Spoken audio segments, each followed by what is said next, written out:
To start off, we're going to play a game that I'm sure you've all played before. It's called Simon Says. So if you would clear your laps, we're going to be doing a little bit of standing and sitting and moving around. So Simon Says, stand up. You've all passed the first test. Congratulations. Simon Says, turn to the person to your left and introduce yourself. Simon Says, turn to the person to your right or next to you.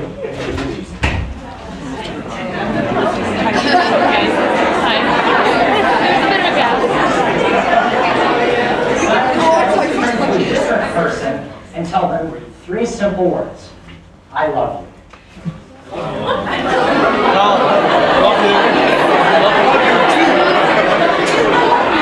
Okay, your mother and great talk.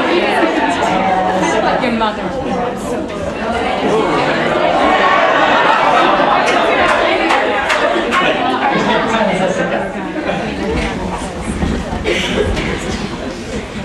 Congratulations. You've just had an experience with a leader. Me, Simon in this case. Now, whether or not Simon is a good leader is a different question entirely, which we're going to explore a little bit of answer to that in a little bit. But the thing is, we all have experiences with leadership, whether it's being led or leading people. And it's an activity which we partake in numerous times in the course of our lifetime. Now, this got me thinking, what transforms ordinary leaders into extraordinary leaders? Well, there's a simple answer, and I believe that that lies in the most powerful of human emotions, love. The Reverend Dr. Martin Luther King Jr. gave a sermon just a few weeks before his death entitled The Drum Major Instinct. In it he says, quote, if you want to be important, wonderful. If you want to be recognized, wonderful. If you want to be great, wonderful.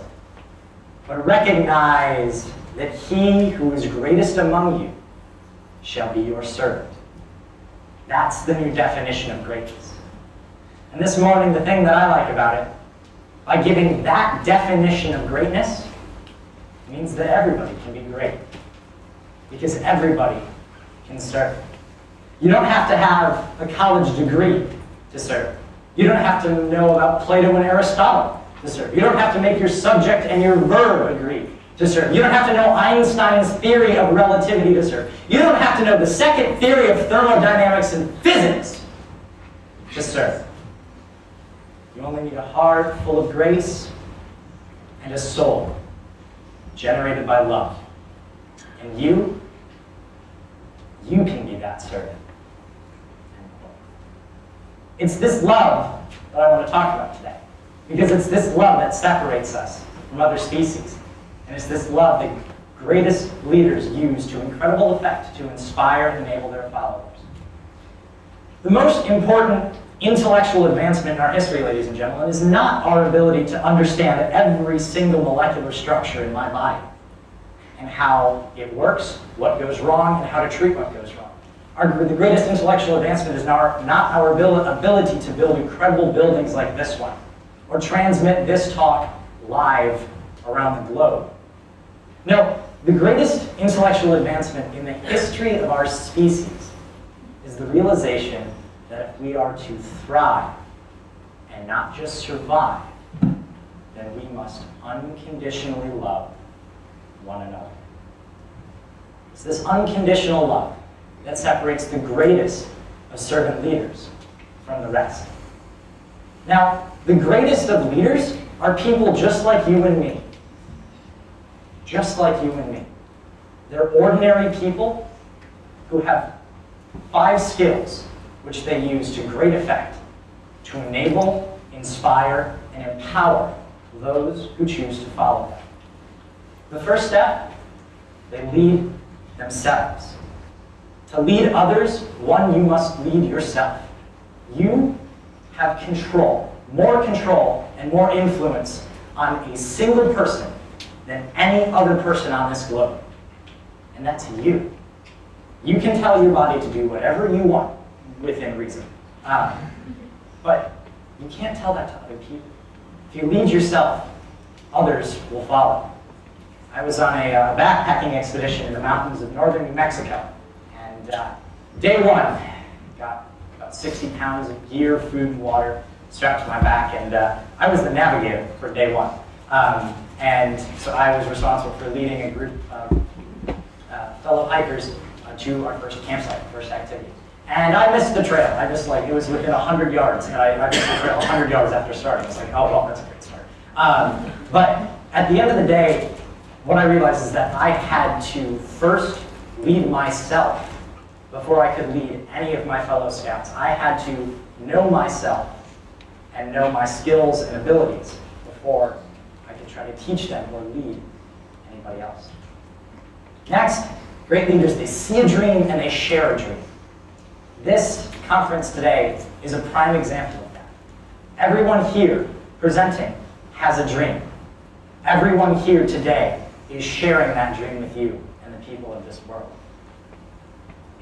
I was once told that the richest place on earth is not China, Dubai, or the East Village in Manhattan. It's the graveyard. Because in the graveyard, we will find dreams never realized, businesses never founded, ideas never shared. See the dream, share the dream, and others will follow. Once people start to invest in your dream, it's time for you to empathize with your followers and empathize with those who do not. Great leaders, and history has shown us that the greatest of leaders establish personal connections with those they follow. I'm a member of a scouting national communications team. We work with folks from all across the 50 states. And I can tell you that I don't have a relationship with a Gmail address. But when you meet with people in person, when you establish connections, you learn their story, then you can empathize with them, your followers, and you can enable them to succeed beyond their wildest dreams. But it's just as important to understand those who do not follow you, understand where your strengths and weaknesses play to their story. Next, great leaders are able to read and enable. This is one of my favorite topics. I call this the art of leadership, because leadership is not a singular activity. It's not, well, it could be Simon standing up here and telling you to stand up and sit down. But true leadership, where it's not just barking out orders and expecting others to follow, is a very fluid, very dynamic activity. It's stepping in and re-articulating the vision when a group falls into conflict. Another Eagle Scout, Captain James Lovell, is the commanding officer of the fateful Apollo 13 mission.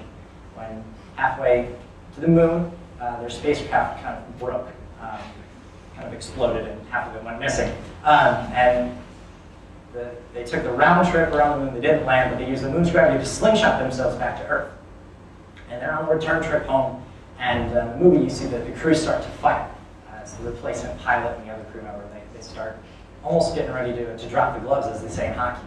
And Captain Lovell, he stepped in and he re-articulated the vision. He re-articulated what that group's goal was, which was to get back home. He's stepping in when he very well could just let these two settle their differences, but he steps in. On the contrary, if you're part of the group, you're leading a group that is doing very, very well, and they've begun to make strides in whatever they're progressing towards, it's time to take a step back and take the metaphoric training wheels off the bike, if you will, but still run alongside to make sure the bike doesn't hit a stop sign or something. And this is why leadership is such a fluid, dynamic, and multidimensional art. Finally, perhaps most important, great leaders love unconditionally. None of this, any of these steps, this stage, would be possible if it wasn't for the unconditional love of those who are leading. It's this unconditional love that sets us apart from other species. It's the unconditional love that separates leaders from extraordinary leaders. It's the unconditional love which each and all of us share. Because at the end of the day, the common denominator of all leaders, good, bad, mediocre, servant leaders, autocratic leaders, no matter what, they share one common denominator, the human experience. From that journey on the path of life, we draw this unconditional love.